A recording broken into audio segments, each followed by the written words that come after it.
کوئی رات تمہاری ایسی نہ ہو کہ بغیر توبہ کے سو جاؤ، کوئی صبح ایسی نہ ہو آپ کی جو اللہ تعالیٰ کی بارگاہ میں استغفار کر کے نہ شروع کرو۔ ہر دن توبہ کرو، ہر دن اللہ کریم کی بارگاہ میں استغفار کرو۔ اور قرآن کی ایک آیت میں آپ کو یہ بھی بتا دوں، 9ویں پارے سورہ انفال کی آیت ہے، اللہ تعالیٰ فرماتا ہے وَمَا كَانَ اللَّهُ لِيُعَذِّبَهُمْ وَأَنْتَ فِيهِمْ وَمَا كَانَ اللَّهُ مُعَذِّبَهُمْ وَهُمْ يَسْتَغْفِرُونَ۔ اللہ فرماتا ہے اس امت پر اللہ عذاب ویسا نازل نہیں کرے گا جیسے پہلی امتوں پر آتا تھا۔ اس کی وجہ یہ ہے، پہلی وجہ یہ ہے کہ ان کے بیچ میں میرا محبوب آرام کر رہا ہے، رسول پاک صلی اللہ علیہ وسلم۔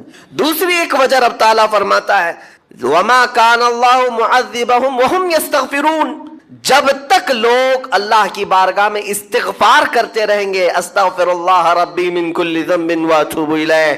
یہ آیت کب نازل ہوئی تھی میں آپ کو بتاؤں، 2 صحابہ تھے، دونوں گہرے دوست تھے، بہت ہی گہرے دوست، مدینے کے رہنے والے۔ اس میں سے ایک صحابی تجارت کے لیے جا رہے تھے اور ان کے گھر بار میں ان کی بیوی تھی بس، اور کچھ نہیں۔ تو اپنے دوست سے کہا کہ میں جا رہا ہوں، مجھے آنے میں تاخیر ہو سکتی ہے، میرے گھر پر اگر کبھی سودا سلف لانے کی ضرورت پیش آئی تو میری بیوی کو یہ پہنچا دینا، ساز و سامان۔ یہ کہہ کر کے وہ تجارت پہ چلے گئے۔ جو دوست صحابی تھے، دیکھیں صحابہ کے بہت سارے کام امت کے لیے درس ہیں، قیامت تک آنے والے مسلمانوں کے لیے وہ مشعل راہ ہیں۔ تو وہ جو دوست صحابی تھے سودا سلف لے کر کے گھر جایا کرتے تھے اپنے دوست کی بیوی کو پہنچانے کے لیے۔ ایک دن ایسا ہوا کہ شیطان نے ورغلایا اور سودا سلف سامان لے کر گھر گئے۔ ان کی خاتون باہر آئی دوست کی، انہوں نے اس خاتون کا صرف ہاتھ پکڑ لیا اور وہ عورت چونکہ مدینے کی رہنے والی صحابیہ ہیں، اپنا ہاتھ تو چھڑا لیا لیکن وہ چیخ مار کر رونے لگی کہ جس پر میرے شوہر نے سب سے زیادہ اعتماد کیا، تم تو جگری دوست بھائی کی طرح تھے، ہاتھ کیسے بڑھا دیا؟ تو اس صحابی کو فوراً احساس ہو گیا کہ میں بہت بڑی خطا کر گیا، میرے بھائی اور میرے دوست کی امانت میں نے خیانت کر دیا، اس نے مجھ پر بھروسہ کیا تھا اور اس کی بیوی کا میں نے ہاتھ پکڑ لیا، بس اتنی سی بات تھی۔ وہ خاتون بھی رونے لگ گئی کہ میرے ساتھ کیا ہوا، یہ صحابی بھی رونے لگ گئے، احساس فوراً ہو گیا کہ میں نے غلط کیا ہے، سودا سلف لانے کے وقت مجھ سے غلطی ہو گئی، خطا ہو گئی۔ اب اس خطا کی وجہ سے وہ کرتے کیا، ان کو تو ڈر یہ تھا کہ میں اپنے دوست کو منہ دکھانے کے بھی قابل نہیں، اور نہ ہی میں یہ چیز کسی کے سامنے ذکر کر سکتا ہوں، کیا کروں؟ تو مدینہ چھوڑ کر کے چلے گئے پہاڑیوں میں، اور بغیر کھانا پانی سب کچھ بھی نہیں تھا، پہاڑیوں کے بیچوں بیچ رہنے لگے، اور صرف روتے تھے اور گر جاتے تھے، اور کمزوری آ گئی جسم میں، اٹھنے پھرنے کی بھی طاقت نہیں تھی۔ اب وہ دوست ان کے صحابی تجارت سے واپس آئے، گھر میں آتے ہی ان کی خاتون نے بتا دیا کیا معاملہ پیش آیا۔ وہ بہت جلال میں آئے اور کہا کہ میرا دل ٹوٹ گیا، آج میری کمر ٹوٹ گئی، جس کے ساتھ ہم نے پوری زندگی بتائی آج اس نے میری عورت کے ساتھ ایسا کیسے کیا؟ بہرحال انسان ہے، خطا ہوتی ہے، انسان ہے، بھولنا اور خطا کرنا اس کی عادت ہے۔ اب ان کو دل میں تو بہت تکلیف ہوئی، کروں کیا؟ لیکن وہ صحابی تھے، انہوں نے کہا یہ معاملہ سیدھے حضور پاک کی بارگاہ میں رکھتا ہوں، کہا کہ میں سزا دوں گا یا پھر جو ہے ان کے لیے جو قرار واقعی چیز ہوگی وہ دلا کر رہوں گا۔ بارگاہ مصطفیٰ صلی اللہ تعالیٰ علیہ وسلم میں تشریف لائے، عرض کیا کہ آقا ایسا ہو گیا، میرے معتمد ساتھی نے میرے گھر میں ایسا معاملہ کر دیا۔ نبی پاک صلی اللہ تعالیٰ علیہ وسلم غمگین ہو گئے کہ ان دونوں کے درمیان ایسا کیسے ہو گیا۔ پھر تھوڑی دیر کے بعد رحمت عالم صلی اللہ علیہ وسلم جو غیب داں نبی ہیں، ہر چیز کو جانتے بلکہ اپنے امتیوں کے احوال سے باخبر رسول ہیں، نبی پاک صلی اللہ تعالیٰ علیہ وسلم اپنے اس غریب صحابی کے حالات معلوم کیے، پتہ چلا کہ وہ تو گھر بھی چھوڑ دیا، مدینے بھی چھوڑ دیا، پہاڑیوں میں جا کر کے پناہ لے کر کے اکیلا تنہا رہ رہا ہے۔ اللہ کے نبی صلی اللہ تعالیٰ علیہ وسلم اپنے اس غریب امتی صحابی کے حالات معلوم کرنے کے بعد اللہ کریم کی بارگاہ میں عرض کرتے ہیں کہ مولا تو فیصلہ سنا دے۔ اللہ تعالیٰ نے آیت نازل فرمائی، جو آیت میں نے آج آپ کے سامنے تلاوت کیا۔ اللہ تعالیٰ فرماتا ہے وَالَّذِينَ إِذَا فَعَلُوا فَاحِشَةً أَوْ ظَلَمُوا أَنفُسَهُمْ، جن لوگوں نے گناہ کر لیا یا اپنی جان پر ظلم کیا ہے، پھر ذکروا اللہ فاستغفروا لذنوبہم، اللہ کو پھر جلدی یاد کر لیا اور توبہ کر لیا، رب تعالیٰ فرماتا وَمَن يَغْفِرُ الذُّنُوبَ إِلَّا اللَّهُ، محبوب بتاؤ اللہ کے سوا کون ہے گناہوں کی بخشش کرنے والا؟ اللہ تعالیٰ ان کے گناہوں کو معاف کر دیتا ہے جو فوراً اپنے گناہ کے بعد یاد کر لیتے ہیں کہ مجھ سے خطا ہوئی ہے۔ رسول کریم صلی اللہ تعالیٰ علیہ وسلم نے اس صحابی کو بتایا تیرے بھائی سے بھول ہوئی، خطا ہوئی، لیکن رحمان نے اس کی بخشش کا مصداق قرآن میں سنا دیا کہ وہ باز آ گیا اور توبہ کر رہا ہے، لہٰذا تیرے لیے بھی یہ زیب نہیں دیتا کہ تو اب کوئی انتقام لے، تو اپنے دل سے معاف کر۔ یہ صحابی تھے، اللہ کے نبی صلی اللہ علیہ وسلم کے پروردہ تھے، نفسانیت اور خواہشات کے نہیں۔ یہ فوراً گئے اور اپنے اس جگری دوست کو، اپنے اس بھائی کو ڈھونڈتے ہوئے پہاڑیوں کے بیچوں بیچ جا کر کے دیکھا، ان کی حالت بہت خستہ تھی، کمزور ہو گئے تھے اور روتے روتے اتنا تھک گئے تھے، نہ کھانا ہے نہ پانی ہے، بس یہ کہ ان سے خطا کیا ہوئی تھی، اپنے دوست کی عورت کا ہاتھ پکڑ لیا تھا، بس میرے عزیزو اس سے بڑا نہیں۔ ہاتھ پکڑنے پر ان کو اس قدر احساس تھا کہ مدینہ چھوڑ دیے، لوگ یہاں پورے کے پورے گناہ میں ڈوب جاتے ہیں، زنا میں ڈوبتے ہیں، انہیں احساس تک نہیں۔ یہ صحابی گئے اور جیسے ہی یہ گئے تو وہ ہوش میں آئے اور رونے لگے کہ میرا بھائی آ گیا اور اب شاید یہ انتقام لے گا، بدلہ لے گا، مجھے مار ڈالے گا، کیونکہ میں نے اس کا اعتماد توڑا، اس کا بھروسہ ختم کیا۔ لیکن یہ صحابی گئے اور ان کا ہاتھ پکڑا اور اپنے سینے سے لگایا، کہا کہ تو بھی ابن آدم ہے، میں بھی ابن آدم ہوں، انسان ہے، خطا ہو گئی، لیکن بشارت ہے تجھے کہ اللہ نے قرآن میں محبوب کی بارگاہ میں آیت اتاری، تیری بخشش کا پروانہ اتار دیا۔ وہ اس قدر خوش ہوئے کہ اس صحابی کو تھام لیا اور کہا میں تو مایوس ہو کر پورے گھر بار سب چھوڑ کر کے آیا تھا، لیکن میرا رحمان خدا بندوں کو کبھی چھوڑتا نہیں، کبھی اکیلا ہونے نہیں دیتا، وہ مایوس نہیں کرتا۔ میرے عزیزو، آج ہمارے پاس وقت ہے، جب ٹھوکر کھائیں تو فوراً احساس ہو جائے، جب غلطی ہو جائے۔ غلطیاں کس سے نہیں ہوتی؟ گناہ سب سے ہوتے ہیں، اور اسی لیے میرے آقا صلی اللہ علیہ وسلم ارشاد فرماتے ان بنی آدم خطاؤون وخیر الخطائین التوابون۔ آدم کی ساری اولاد خطا کرتی ہے، یعنی آدمی سب خطا کرتے ہیں، لیکن بہترین خطا کرنے والا وہ ہے جو خطا کرتے ہی توبہ کر لیتا ہے، توبہ کر لیتا ہے۔ کوئی رات تمہاری ایسی نہ ہو کہ بغیر توبہ کے سو جاؤ، کوئی صبح ایسی نہ ہو آپ کی جو اللہ تعالیٰ کی بارگاہ میں استغفار کر کے نہ شروع کرو۔ ہر دن توبہ کرو، ہر دن اللہ کریم کی بارگاہ میں استغفار کرو۔ اور قرآن کی ایک آیت میں آپ کو یہ بھی بتا دوں، 9ویں پارے سورہ انفال کی آیت ہے، اللہ تعالیٰ فرماتا ہے وَمَا كَانَ اللَّهُ لِيُعَذِّبَهُمْ وَأَنْتَ فِيهِمْ وَمَا كَانَ اللَّهُ مُعَذِّبَهُمْ وَهُمْ يَسْتَغْفِرُونَ۔ اللہ فرماتا ہے اس امت پر اللہ عذاب ویسا نازل نہیں کرے گا جیسے پہلی امتوں پر آتا تھا۔ اس کی وجہ یہ ہے، پہلی وجہ یہ ہے کہ ان کے بیچ میں میرا محبوب آرام کر رہا ہے، رسول پاک صلی اللہ علیہ وسلم۔ دوسری ایک وجہ رب تعالیٰ فرماتا ہے وَمَا كَانَ اللَّهُ مُعَذِّبَهُمْ وَهُمْ يَسْتَغْفِرُونَ، جب تک لوگ اللہ کی بارگاہ میں استغفار کرتے رہیں گے، اللہ فرماتا ہے اس قوم کی خوشبوئیں تمہاری بھوک کو اور بڑھا دیتی ہوں گی، تمہارا صبر ٹوٹتا ہوگا، صبر کرو۔ صحابہ نے کیا کہا، یا رسول اللہ صلی اللہ تعالی علیہ وسلم، ہم روٹی اور بوٹی کے لیے اس جنگ میں آئے ہوتے تو یہاں نہیں ہوتے، وہاں ہوتے، ہم آئے ہیں صرف چہرے رسول کے لیے۔ ہماری بھوک کا علاج ہے مصطفیٰ کا چہرہ، ہماری بیماریوں کا علاج ہے مصطفیٰ کا چہرہ۔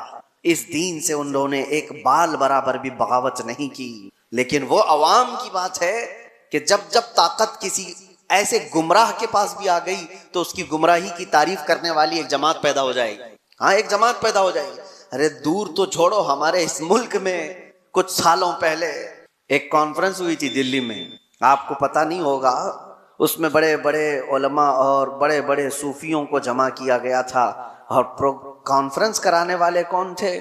کانفرنس کرانے والے ملک کے پرائم منسٹر تھے۔ مسلمانوں کی، صوفیوں کی، خانقاہوں کی کانفرنس کرائی گئی تھی، ٹھیک ہے، علماء بھی اس میں شریک ہیں، خانقاہوں کے گدی نشین اور گدھے نشین سب اس میں شامل ہیں، اور شروع ہو رہی ہے کانفرنس تو مجھے حیرت ہوتی ہے، قصیدہ پڑھنے والا کوئی مولوی قصیدہ پڑھتا ہے بادشاہ کی شان میں، خدا کرے کہ تیری عمر کو عمر خضر عطا ہو، یہ دعا دی جا رہی ہے۔ میں یہ کہتا ہوں میرے عزیزو، یہ سارا منظر ایک طرف، لیکن جو میں بات کہہ رہا ہوں، طاقت اور سیاست جب آ جاتی ہے تو بہت سارے لوگوں کے عقیدے پر بھی اثر پڑتا ہے. اس وقت اپنا عقیدہ بچانا یہ بہت بڑا چیلنج ہوتا ہے. آپ کیا سمجھتے ہو یہ جو فرقے پیدا ہوئے دین میں یہ طاقت کے اثر سے پیدا ہوئے؟ جب سیاست پر حکومت پر کوئی گمراہ بیٹھ جاتا ہے تو وہ اپنا عقیدہ سب پر تھوپنے کی کوشش کرتا ہے. معتزلہ کی جماعت آئی. معتزلہ ایک فرقہ ہے, وہ قرآن کو اللہ کی مخلوق مانتے تھے کہ قرآن فنا ہو جائے گا. بہت سارے ان کے عقیدے گمراہ تھے. جب وہ پاور پر آئے, خلیفہ بنے یا گورنر بنے, تو انہوں نے عوام کو اور علماء کو زبردستی اپنا عقیدہ تھوپا.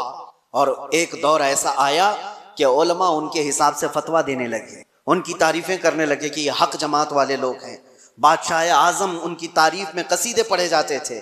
لیکن میرے عزیزوں, پوری قوم کبھی گمراہ نہیں ہوتی. ہر زمانے میں حقانی علماء اور ربانی علماء موجود رہتے ہیں. معتزلہ کی جماعت پاور میں تھی, حکومت میں تھی, طاقت ان کے پاس تھی, علماء کی جماعت ان کے پاس تھی. لیکن اسی زمانے میں ہم دیکھ رہے تھے ایک مرد قلندر حضرت سیدنا امام احمد بن حنبل کو. امام احمد بن حنبل کو بادشاہ نے 100 کوڑے مارے تھے پیٹھ پر, اور اس کے بعد دوسرا آیا اس نے مارا, پھر تیسرا آیا اس نے مارا. کوڑے کس طرح سے مارے جاتے تھے؟ ان کی ریڑھ کی ہڈی جھک گئی تھی. امام ہے جن کو 5 لاکھ حدیثیں حضور کی یاد تھیں, وہ عام آدمی نہیں تھے. امام احمد بن حنبل جن کو رسول اللہ کی 5 لاکھ حدیثیں یاد تھیں, صرف اس لیے کہ وہ طاقت اور حکومت کے تحت رہ کر کے ان کی بولی نہیں بولنا چاہتے تھے.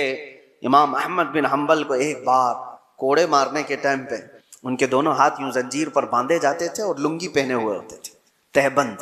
ننگی پیٹھ پر جلاد کوڑے مارتا تھا, اور جب مارے جا رہے تھے ایک دن ایسا بھی ہوا کہ آپ کی لنگی, آپ کی تہبند نیچے اترنے لگ گئی, ڈھیلی ہو گئی. آپ کے آنکھوں میں آنسو آ گئے ہیں کہ کیا میں بے ستر ہو جاؤں گا؟ ایک عالم ربانی جو کوڑے کھا رہا ہے شریعت مصطفیٰ کی حفاظت کے لیے, تہبند نیچے گرنے لگی. آپ کو رونا آ گیا, کوڑوں کے زخم سے نہیں, درد سے نہیں, تہبند کے نیچے ہونے سے. اچانک دیکھا گیا 2 ہاتھ غیب سے آئے اور ان کی تہبند کو کس کے باندھ دی. اور جو آپ کی آنکھوں میں آنسو تھے اچانک آپ مسکرانے لگے. جلاد پوچھتا ہے کہ ہوا کیا, تم تو ابھی رو رہے تھے اور ابھی ہنسنے لگ گئے ہو. اس نے اپنے ہاتھ چھوڑ دیے. امام کہتے ہیں تو اپنا کام جاری رکھ, تو اپنا کام جاری رکھ, تجھے جو کرنے کے لیے کیا کرنے کے لیے کہا گیا کر, اس لیے کہ میں جس کے لیے کوڑے کھا رہا ہوں وہ ہاتھ میرے پاس آ چکی ہے. میرے عزیزوں, آج کے بعد آپ کے ساتھ بھی یہ چیز آنے والی ہے, پاور اور حکومت. اس لیے کہ پچھلے آپ 10 سال پیچھے جائیں گے تو ایک جماعت تھی جو بار بار تبلیغ کر کر کے تم سے کہتی تھی مکہ میں ایسا ہے, مدینے میں ایسے ہے, آپ کیوں یہاں الگ کرتے ہو؟ مکہ اور مدینے میں پاور حکومت جس کے ہاتھ میں ہے وہ چاہتے ہیں کہ پورا کا پورا اپنا عقیدہ پوری دنیا پر تھوپے. ایسا نہیں ہوگا. پوری دنیا پر وہی رنگ غالب آئے گا جو میرے مصطفیٰ نے پیدا کیا. تمہارا رنگ نہیں غالب آئے گا. تمہاری طاقت جب تک رہے گی, تمہارا پیسہ جب تک رہے گا, بھکاری تمہارے مرید ہو سکتے ہیں, ایمان والے لوگ نہیں ہو سکتے. جن کا پورا ایمان ہی دولت ہے, جن کا پورا جینے کا مقصد ہی دولت ہے, ان کے عقیدے سے کیا سروکار. وہ کل کو کچھ اور ہوں گے, آج کو کچھ اور ہوں گے.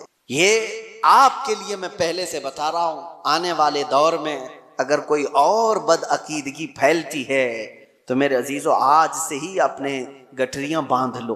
تیری گٹھری تاکی ہے اور تو نے نیند نکالی ہے. اس لیے اے سنیو, تمہارے لیے چیلنج ہے, تمہارے لیے چیلنج ہے. آپ کو پتا ہے ایک وقت ایسا بھی آیا تھا کہ کرامتا ایک فرقہ آیا جس نے حجر اسود بھی چرا لیا تھا خانہ کعبہ سے, اور وہ لے کے بحرین چلے گئے تھے حجر اسود کو. ان کی بھی حکومت آئی ہے مکہ اور مدینے میں. یزید کا دور آیا, اس کی بھی حکومت آئی ہے مکہ اور مدینے میں. مکہ اور مدینے میں حکومت کا آ جانا یہ حق ہونے کی دلیل نہیں ہوتی. اللہ کے نبی صلی اللہ علیہ وسلم نے یہ فرمایا, حدیث ہے, بسا اوقات اللہ تعالیٰ فاسق و فاجر سے بھی اپنے دین کا کام لیتا ہے. اس کے دین کا کام کسی فاسق و فاجر سے بھی ہوتا ہے. تو آپ کے لیے وہ معیار نہیں, معیار رسول اللہ کی محبت ہے, معیار حضور اکرم صلی اللہ علیہ وسلم کی شریعت ہے.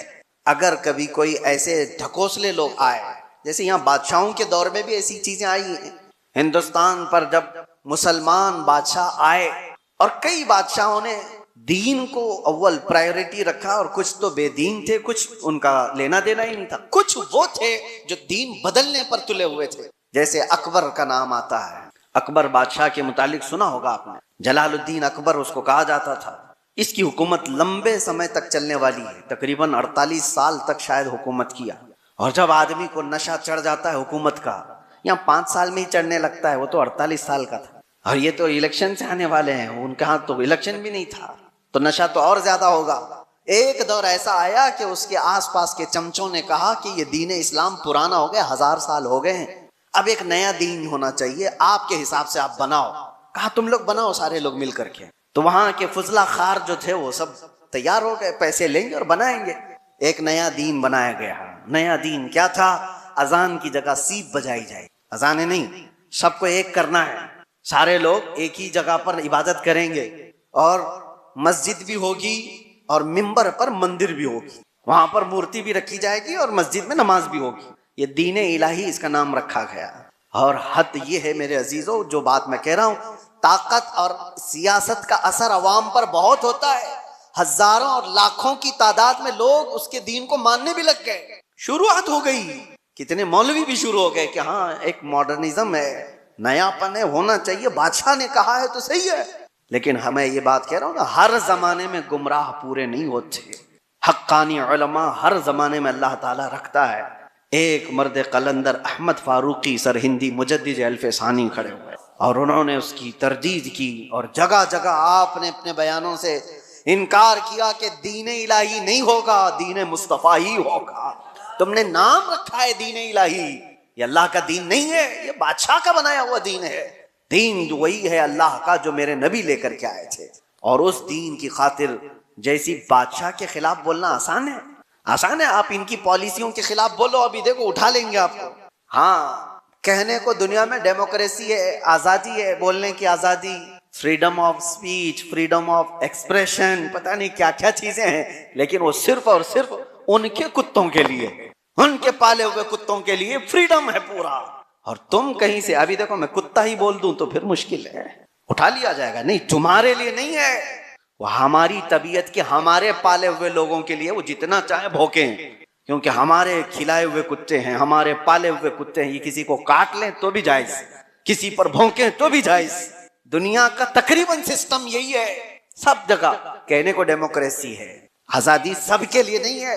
ہاں، اگر ان کے آلوچک ہو کوئی، ان کو کرٹیسائز کرنے والا کوئی ہو، ارے وہ ایک جملہ بھی بولے تو اس کو پکڑ لیا جائے گا، اور ڈائریکٹ نہیں پکڑا جائے تو پھر تمہارے ٹیکس کی انکوائری شروع ہو جائے گا. مال کہاں سے آتا ہے، کتنا کماتے ہو، کون سا اکاؤنٹ ہے، E D who, I T ہو، سب جگہ سے. بہرحال دنیا کا یہ نظام ہے.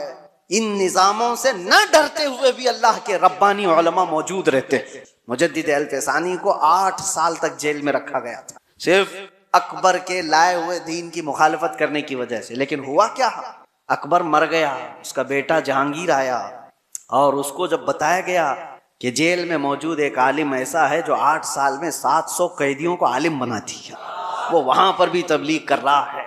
آزاد کرایا گیا، اور اس کے بعد پھر اسی سرخ روئی کے ساتھ، عزت کے ساتھ مجدد الف ثانی دین مصطفیٰ کا کام کر کے گئے دنیا سے. ہر زمانے میں یہ ہوتا رہے گا. تو میں یہ کہہ رہا ہوں، جب طاقت کسی کے پاس آتی ہے، ایسے گمراہ کے پاس، تو شیطان اس کے ذریعے سے پورے دین کو خراب کرنے کی کوشش کرتا ہے. اور ایسا عیسائیوں کے ساتھ بھی ہوا، یہودیوں کے ساتھ بھی ہوا، کیونکہ عیسائی پہلے جو تھے حق جو علماء تھے، یہودی بھی، ارے وہ اللہ تبارک و تعالیٰ کی کتاب تورات کے ماننے والے تھے، موسیٰ علیہ السلام کی شریعت کے قائل تھے. لیکن جیسے ہی کسی کے پاس پاور آیا، شیطان اس کے سر پر سوار ہوا اور اس کے ذریعے سے گمراہیاں شروع کی، تو یہودی اس کے پیروکار اس کے طرف چلے گئے. عیسائیوں میں بھی ایسے ہی ہوا.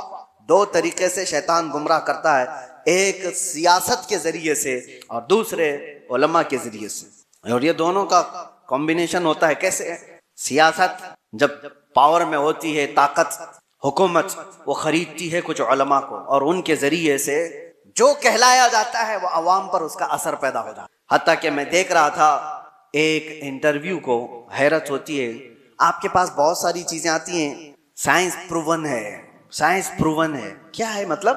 کچھ کھانے پینے کی چیزیں آپ کے پاس آ رہی ہیں، یہ کھاؤ، یہ ڈائٹ بہت مطلب بہت ہی عمدہ ہے اور سائنس پروون ہے. سائنس نے اس کا سب سرچ کیا ہے اور ساری چیزیں اس پر سروے ہوا ہے اور بڑے بڑے سائنٹسٹ نے اس پر مہر لگائی ہے. تو عوام اس کو ہاتھوں ہاتھ لے رہی ہے.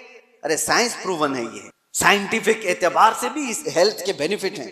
میں دیکھ رہا تھا کئی سائنسدانوں کو تو حکومت خرید کر رکھی ہوئی ہے, بڑے بڑے پیسے والے لوگ ان کو خرید کر کے رکھے ہوئے ہیں. ارے چاہے کچھ بھی کچرا ہو, تم کہہ دو کہ میں نے ریسرچ کیا ہے, میں نے سروے کیا ہے 1.5 لاکھ لوگوں پر اور اس کا اثر یہ آیا ہے, اور اس کے بدلے میں تم جتنا پیسہ لے لو. سائنسدان کو پیسے دیے گئے اور اس نے ایک بات کہہ دی کہ یہ سائنس پروون ہے. لاکھوں کی تعداد میں لوگ ہاتھوں ہاتھ خرید رہے ہیں. ارے بازار پر بھی اثر ہے ان کا. تمہیں کچرا بھی کھلانا ہو تو کل کو یہ کہہ دیا جا سکتا ہے سائنس پروون ہے, کیونکہ جاہل ہے کچھ بھی. تو سائنسدانوں کے ذریعے سے اگر مارکیٹ پر قابو پایا جا سکتا ہے تو علماء کے ذریعے سے کیوں نہیں پایا جاتا, جن کی آستھا لگی ہوئی ہے, تعلق لگا ہوا ہے. تو میرے عزیزو, آخری بات کہتا ہوں, مجھے یہ بات اس وقت پتہ چلی جب میں لوگوں سے رابطے میں نہیں تھا. آپ سمجھ سکتے ہو, کچھ ایسے علماء کے چہرے سامنے آئے, اللہ اکبر, جو ماہانہ تنخواہ لیتے ہیں صرف اور صرف بڑی طاقت کے حساب سے لکھنے پر اور بولنے پر اور قوم کی مخبری کرنے پر. نامور لوگ ہیں, پڑھے لکھے لوگ ہیں, تنخواہ ملتی ہے, بڑے بڑے طاقتوں سے پیسے لیتے ہیں, اور سامنے ہمارے چہرے آئے, زمین کے نیچے, پیروں کے نیچے سے زمین کھسک جائے کہ یہ تو اتنے اچھے چہرے دکھے جاتے ہیں. ہاں, اسی لیے میرے عزیزو کہ ان کی قلم سے, ان کی زبان سے لوگوں پر وہی چیز ڈالی جائے جو حکومت چاہتی ہے. آپ کو پتا ہے اندرا گاندھی کے زمانے میں نس بندی کرنے کا فیصلہ کر لیا گیا تھا پاپولیشن کنٹرول کرنے کے لیے, کہ مردوں کو بھی جو ہے نا نس بندی کرا دی جائے, یعنی ان کو بچے پیدا ہونے کی صلاحیت ختم کر دی جائے. لیکن اس میں مین مسئلہ آتا تھا تو مسلمانوں کا.